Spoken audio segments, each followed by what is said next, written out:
AI एक ऐसी skill है जो हर किसी के लिए होगी।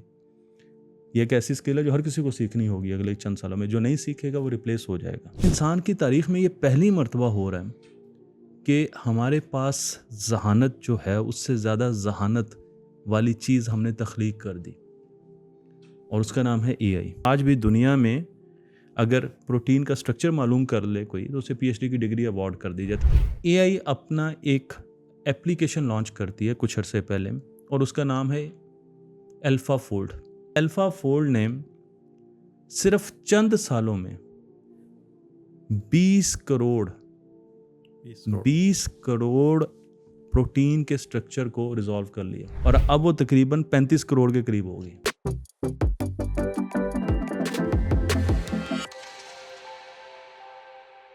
अस्सलाम वालेकुम। आज हम अदील इम्तियाज़ के साथ हैं। तख्ती जो सबका जाना पहचाना नाम है।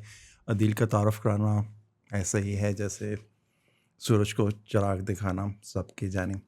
और अदील आज हमारे साथ हैं और अदील बहुत खुशी हुई आपको इस्लामाबाद में देख के। एक बहुत बड़ी हमारी ख्वाहिश थी कि आप हमारे साथ हों। अल्हम्दुलिल्लाह आज आप FQ में भी हैं।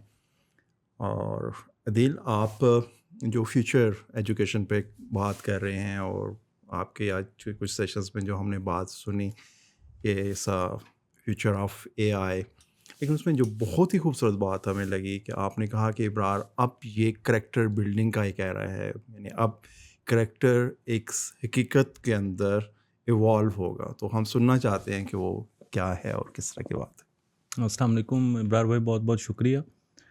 मुझे भी बड़ी खुशी हुई यहाँ पर आकर और अल्हम्दुलिल्लाह एक दिन का विज़िट था लेकिन इतने आज हमने काम किए, लेक्चर्स किए, अल्हम्दुलिल्लाह अच्छा दिन गया। देखिए, इंसान ने जितनी भी तरक्की की वो कॉग्निशन पर की।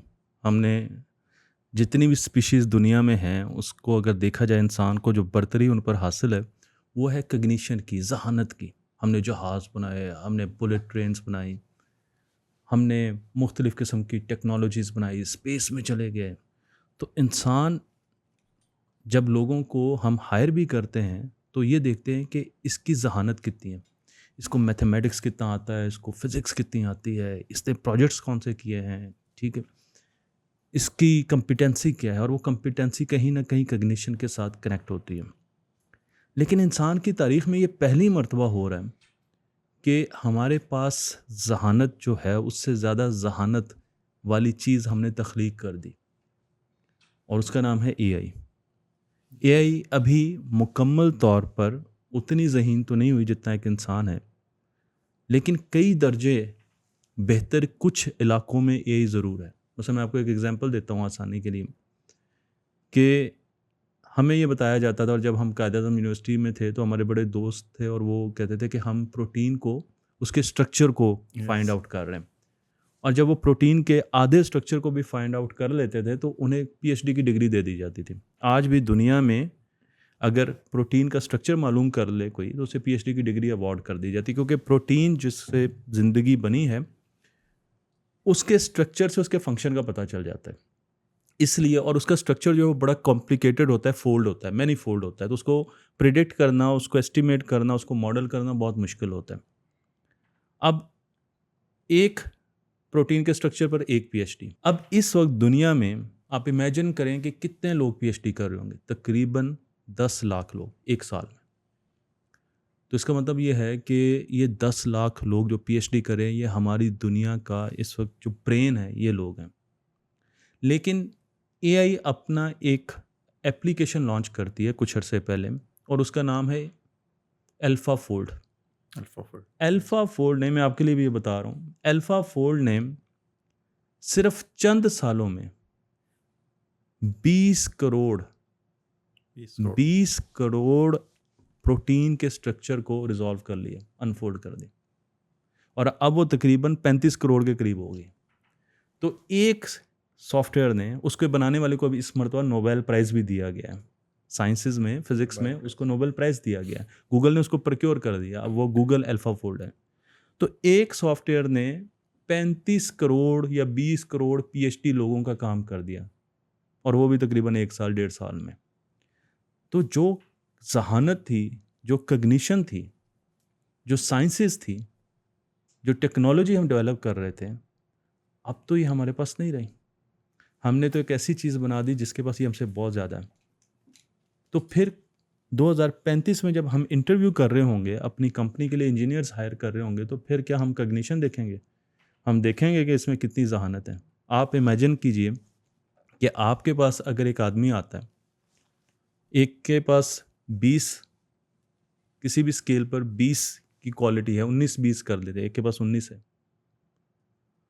तो आप फ़र्क नहीं करेंगे, आप कहेंगे अच्छा इनको थोड़ी सी एआई की ट्रेनिंग करवा देंगे, ये उससे भी ऊपर चले जाएंगे। ऐसे आप किस चीज़ पर इट्स उन्हें हायर हैपनिंग करेंगे? राइट नाउ, अभी भी हो रहा है तो आप देखेंगे कि यार ये कितना रेजिलियंट है, ये कितनी देर से हार मानता है, ये कितना ऑनेस्ट है।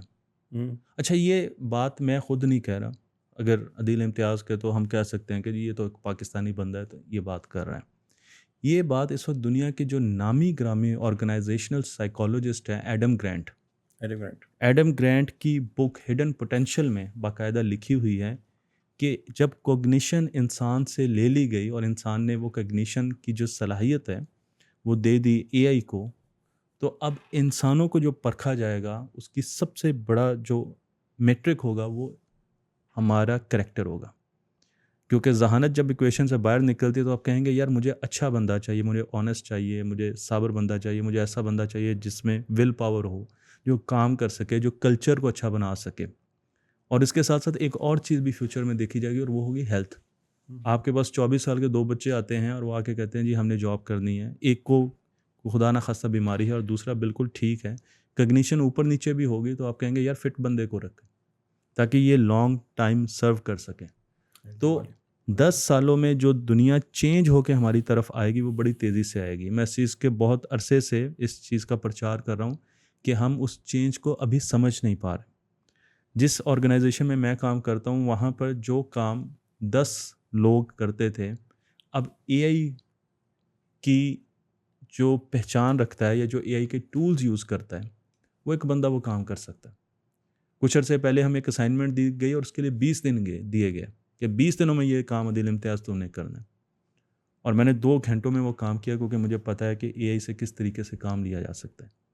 तो हमारा जो फ्यूचर है वो करैक्टर, पर्सनैलिटी डेवलपमेंट के साथ है। हम अगर बच्चों को फ्यूचर के लिए बनाना चाहते हैं तो नंबर 1 उन्हें प्रॉब्लम सॉल्वर बनाना होगा। Analytical thinking and problem solving, इसे वर्ल्ड इकोनॉमिक फोरम जो हर 5 साल के बाद टॉप स्किल्स की एक लिस्ट निकालती है उसमें 2025 तक उसे नंबर 1 दिया हुआ है। वो कहती है कि फ्यूचर की जो वर्क फोर्स होगी वो उसमें ये स्किल होनी चाहिए कि वह एनालिटिकल थिंकर हो और प्रॉब्लम सॉल्वर। और दूसरे नंबर पे एक नई चीज़ आई है जिसे एक्टिव लर्निंग कहते हैं, वो लाइफ लॉन्ग लर्नर हो और एक्टिव लर्नर हो। वो इंतज़ार में ना रहे कि मैं डिग्री करूँगा तो मैं सीखूँगा। तो हमारे जो बच्चे हैं उनको हम जो पढ़ा रहे हैं वो बहुत लो लेवल थिंकिंग स्किल्स हैं। हम उनको याद करवा रहे हैं, हम कह रहे हैं जो याद किया हुआ वो रिप्रोड्यूस कर दो, ठीक है जी, उसको फिर थोड़ा थोड़ा अप्लाई भी कर दो। लेकिन जो हाई लेवल थिंकिंग स्किल्स हैं उसमें है कि आप कोई चीज़ जो है उसको एनालाइज कर सकें, आप एवेलुएट कर सकें, आप क्रिएट कर सकें, आप कोई प्रॉब्लम का सलूशन दे सकें। क्योंकि हम जिंदा रहे हैं, हमारी और आपकी जनरेशन ज़्यादा देर जिंदा रही है नॉलेज एज में। नॉलेज एज उस वक्त आई थी जब इंटरनेट आ गया था, उससे पहले इंडस्ट्रियलाइजेशन एज चल रही थी स्टीम इंजन के आने के बाद। तो जब नॉलेज एज आई, इंटरनेट आया, तो उस वक्त जिन लोगों को फैक्ट्स ज़ुबानी याद होते थे वो आके बातें करते थे और हम उनको उनकी बातों को बड़े अच्छे तरीके से सुनते थे, तो ये नॉलेज एज थी। लेकिन अब नॉलेज एज ख़त्म हो गई है। ये क्या, अब problem solving age, idea age, अब ये ज़रूरी है। एआई के जो इरा है इसमें जवाब की अहमियत कम होगी और सवाल बहुत अहमियत हासिल करेंगे।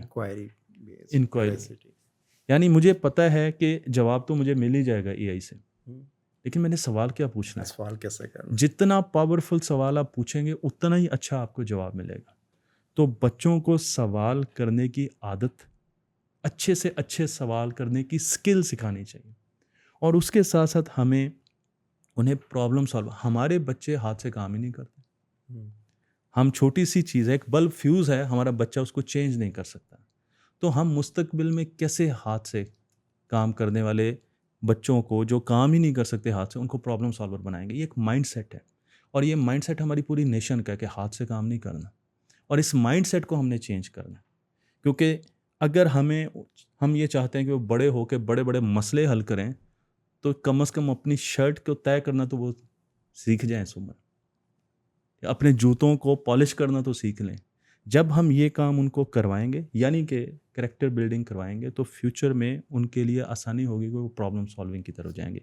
तो इसलिए मैं ये हमेशा कहता हूँ, मैं इस चीज़ का दाई हूँ कि फ्यूचर लिखने और reading and writing in skills का काम नहीं है। जिस तरह एआई एक ऐसी स्किल है जो हर किसी के लिए होगी। ये एक ऐसी स्किल है जो हर किसी को सीखनी होगी अगले चंद सालों में। जो नहीं सीखेगा वो रिप्लेस हो जाएगा। ठीक है? इसी तरीके से मैं ये समझता हूँ कि स्कूलों, कॉलेजेस और इंस्टीट्यूशंस को फ्यूचर में कैरेक्टर बिल्डिंग पर बहुत ज़्यादा ज़ोर देना होगा, और जो कॉग्निशन के टास्क हैं, वो कम अहमियत इख्तियार कर जाएँगे, क्योंकि मुझे पता है कि अगर इस आदमी को एआई आती है तो मैं इसको एचआर में खड़ा कर दूँ, ये वहाँ के काम कर लेगा। इसको मैं मेंटेनेंस में खड़ा कर दूँ, ये वहाँ के काम कर देगा। अगर इसको प्रॉपर तरीके की एआई आती है और कुछ नॉलेज है, इसको मैं इंस्पेक्शन में कर दूँ, ये वहाँ के काम कर लेगा। इसको मैं केमिकल साइड पर ऑपरेशंस में ले जाऊँ, ये वहाँ के काम करेगा। तो मैं ये समझता हूँ, और जितना मैं एआई को समझ पाया हूँ, मुझे ये लग रहा है कि हमारी जो जॉब्स हैं, इसमें एक तो जो हम ये पढ़ते हैं मुसलसल और कहते हैं कि हमने फिज़िक्स, केमिस्ट्री, मैथ, साइंस इनको अलग-अलग पढ़ना है और बाद में जॉब में जाकर देखना है कि इनको किस तरीके से हमने कंबाइन करना है, ये चीज़ ख़त्म हो जाएगी। माइक्रो लर्निंग आएगी और उसके साथ एआई बेस्ड लर्निंग आएगी। मैंने आपको बताया था कि मरी के बंदे को ज़रूरत नहीं है कि वो बैरी जहाज़ बनाना सीखे, हुँ, ठीक है? और कराची के बंदे को ज़रूरत नहीं है कि वो मौसमों के रद्दो-बदल को जाने।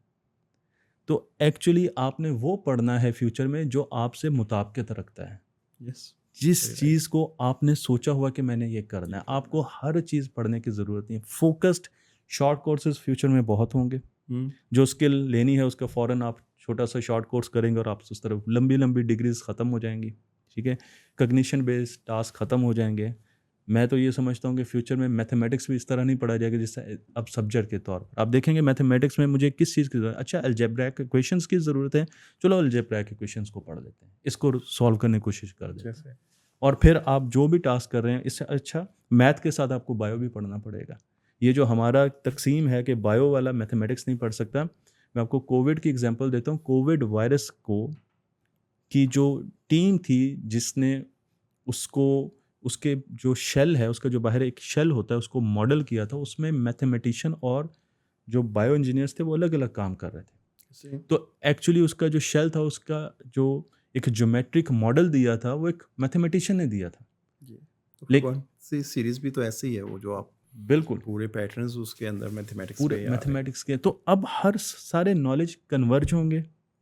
एक किस्म के सब्जेक्ट आएँगे, एक ही सब्जेक्ट होगा और उसमें आपको देखना होगा, अच्छा इसमें मुझे किसकी ज़रूरत है? आर्किटेक्ट की ज़रूरत, अच्छा मैं इसको पढ़ लेता हूँ। इसमें मैंने क्या चीज़ करना है? मैंने एक डोम बनाना है, तो मुझे सारी चीज़ें पढ़ने की, मैं डोम की सारी चीज़ें देख लेता हूँ। अच्छा इसमें ज्योमेट्रिक शेप है, चलो मैथमेटिक्स की ये चीज़ पढ़ लेते हैं। इसमें मुझे कुछ डायमीटर और पैरामीटर्स निकालने हैं, अच्छा ये कर लेते हैं। ठीक है? अच्छा इसमें न्यूटन के लॉज़ भी लग रहे हैं, चलिए ये पढ़ लें। तो आपके पास जो एजुकेशन है वो फ्यूचर में चेंज होने जा रही है, और इसकी जो डायनामिक्स है वो बदलने जा रही है। लेकिन जो सबसे अहम चीज़ जिससे हमने बात शुरू की, वो ये है कि अब अमेरिकन साइकोलॉजिस्ट भी ये समझते हैं, जिन्हें दुनिया फॉलो करती है, एडम ग्रांट बहुत बड़ा नाम है, कि कैरेक्टर एजुकेशन की बहुत ज़्यादा ज़रूरत होगी, पर्सनैलिटी डेवलपमेंट की बहुत ज़्यादा ज़रूरत होगी, और वो लोग, वो प्रोफेशनल्स फ्यूचर में वायबल होंगे हायरिंग के लिए, ज़्यादा जल्दी उनको हायर किया जाएगा जिनके कैरेक्टर काफ़ी ज़्यादा स्ट्रॉन्ग हो। जज़ाकल्लाह अदील।